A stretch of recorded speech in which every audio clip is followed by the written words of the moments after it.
ମୋ ନାଁ ଶୁଭଦର୍ଶିନୀ ସାହୁ। ଆମେ ଜୟପୁରରୁ ଆସିଥିଲୁ। ଆଉ ସଣ୍ଡେ ଥିଲା ବୋଲି ଟିକେ ବୁଲିବାକୁ ଇଚ୍ଛା ଥିଲା, ତ ଏଇ ଜାଗାର ନାଁ ଶୁଣିଲା ପରେ ଇଚ୍ଛା ହେଲା ଆସିବା ପାଇଁ। ହେଲେ ଆସିଲା ପରେ ବହୁତ ଭଲ ଲାଗିଲା, ପ୍ରାକୃତିକ ସୌନ୍ଦର୍ଯ୍ୟରେ ଭରପୁର ଏଇ ଜାଗାଟି।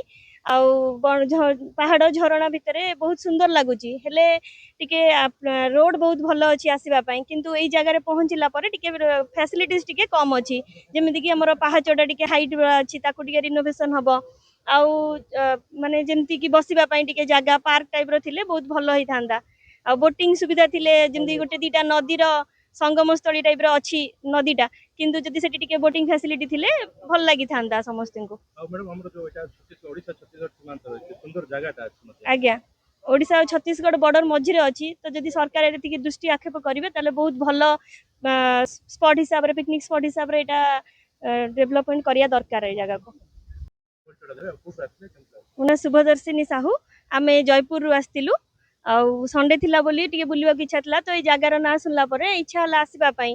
ହେଲେ ଆସିଲା ପରେ ବହୁତ ଭଲ ଲାଗିଲା, ପ୍ରାକୃତିକ ସୌନ୍ଦର୍ଯ୍ୟରେ ଭରପୁର ଏଇ ଜାଗାଟି। ଆଉ ପାହାଡ଼ ଝରଣା ଭିତରେ ବହୁତ ସୁନ୍ଦର ଲାଗୁଛି। ହେଲେ ଟିକେ